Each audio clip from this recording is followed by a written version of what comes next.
Привет, друзья! С вами Зирель. Это видео планировалось к выпуску в начале марта, но, к сожалению, война вносит свои коррективы. Тем не менее, я считаю важным все-таки сделать это видео, потому что оно открывает, как и планировалось, новую рубрику на моем канале. Это рубрика «Книги». И открывает ее Стивен Пинкер со своей книгой «Лучшее в нас. Почему насилие стало меньше».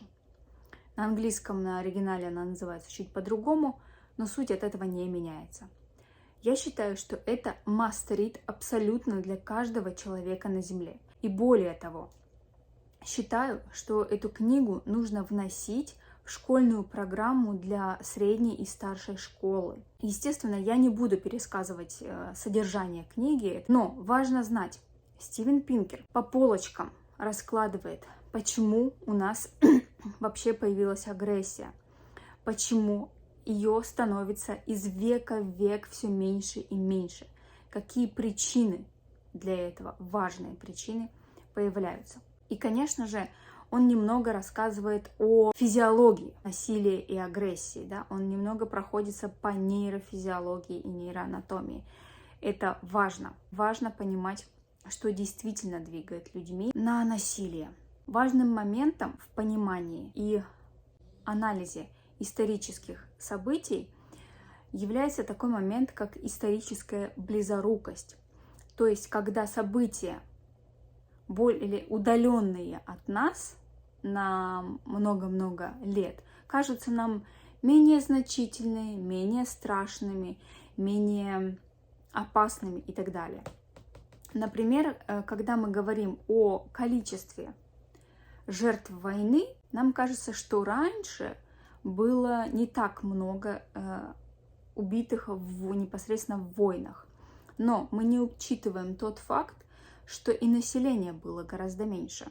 Например, Стивен Пинкер сравнивает жертвы 20 века от войны и жертвы 16 века от войны. Если мы просто абстрактно поглядим на цифры жертв, то, конечно, нам покажется, что в 20 веке погибло больше людей.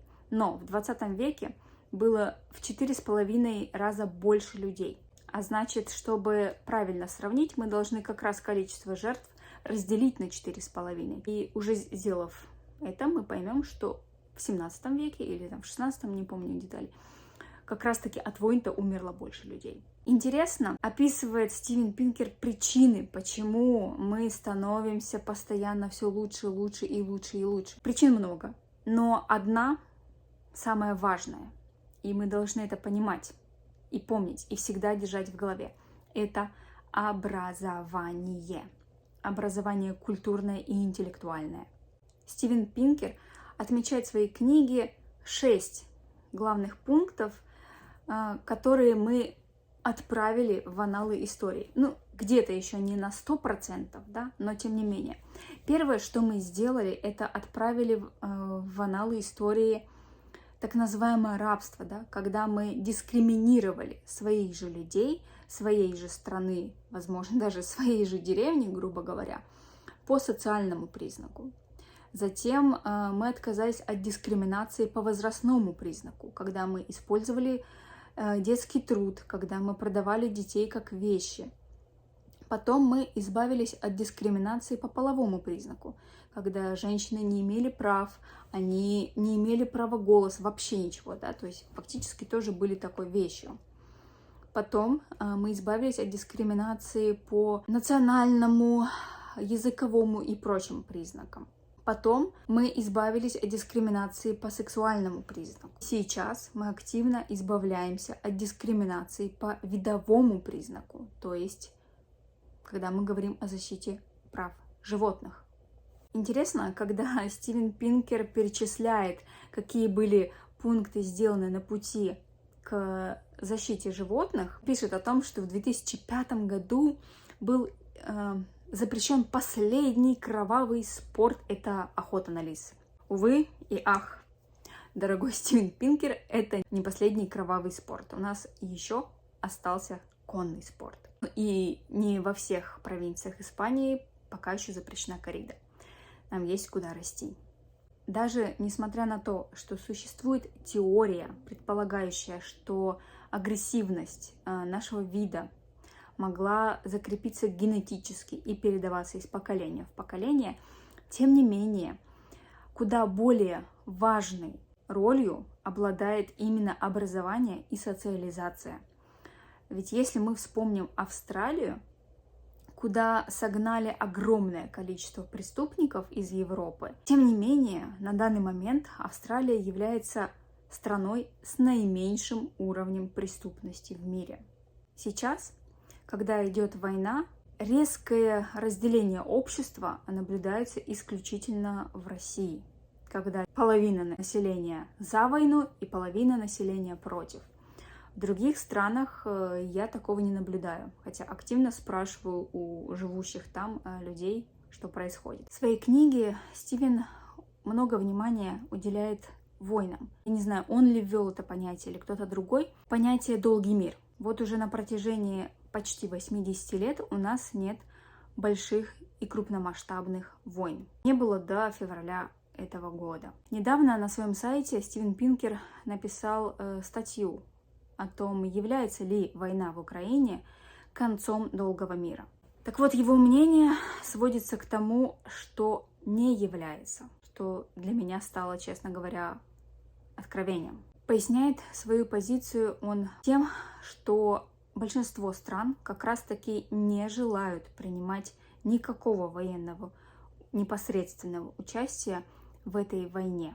И те экономические меры, которые сейчас предпринимаются развитыми странами по отношению к агрессору, по отношению к России, конечно, и будут иметь более сильный эффект, нежели какое бы то ни было военное воздействие. И это логично, ведь сегодняшний мир — это фактически космополитизм.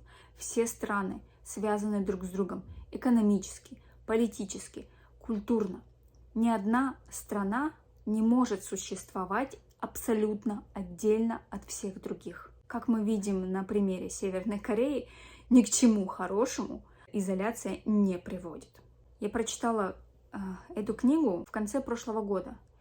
И когда началась война, я, конечно же, схватилась за голову. Ну вот же, Пинкер писал, что у нас долгий мир, что потрясающе длительный период без войны, и вот она пришла. И сам же Пинкер меня же своей статьей успокоил, и я надеюсь, что это так, и что действительно эта война станет последней, действительно последней в нашем мире вообще. И мы найдем способы, как делать так дипломатично, чтобы никакие войны больше не начинались на нашей планете. И Стивен Пинкер часто пишет о том, что высокий уровень насилия, жестокие забавы с животными, которые были характерны для развитых стран в XVI веке, в XV, в XVII. Вот эти явления жестокости и насилия имеют место сейчас, в 21 веке, только в малоразвитых странах или в развивающихся странах, но никак не в развитых. Поэтому образование и повышение культуры — наше все. В том числе, конечно же, и поднимание этических ценностей. Ведь если мы посмотрим, каждый век этическая планка человечества, она задирается. Да, я уже перечислила, какие дискриминации, да, мы отправили в аналы истории, и нам все равно еще есть куда расти. Даже когда мы говорим, что женщины имеют равные права, все равно где-то есть недостатки, даже в развитых странах. Где-то все равно зарплата чуть ниже, где-то какие-то условия все равно не удовлетворяются. Все равно есть куда расти. И важно в любом случае, и Пинкер тоже об этом пишет, не молчать, да, не делать вид, что ничего не происходит. То есть высказывать свое отношение к тому, что происходит. Это тоже важная часть социума, нашей общей социальной культуры и нашего общего социального развития как человечества в целом. Не могу не привести прекрасную цитату из книги. Если вы убеждены, что цветная капуста отвратительна, вас не задевает тот факт, что другие ее любят и едят.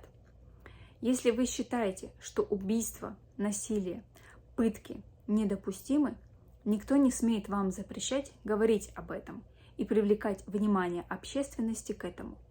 И вас будут возмущать попытки реализовывать это насилие в обществе. Поэтому мы имеем то, что имеем. Каждый выражает свои ценности в этом мире. Мои ценности — это абсолютное неприятие никакого насилия. Насилию нет оправдания и не может быть. А война — это насилие. Поэтому и войне нет оправдания. И я всячески борюсь интеллектуально и информационно за то, чтобы из нашего социума максимально были вытравлены все возможные пути насилия, в том числе и над животными. Поэтому давайте не бояться высказывать свое мнение, ведь свобода слова — это важная ценность современного развитого общества. Нет войне, нет насилию, и давайте читать умные книги. Пишите в комментариях, читали ли вы эту книгу Стивена Пинкера, какое впечатление она оказала на вас. А также рекомендуйте еще какие-то книги, хотя у меня большой лист на будущее, но тем не менее. И, конечно же, делитесь этим видео со своими друзьями, и я надеюсь, скоро увидимся. Всем мир, нет войне, пока.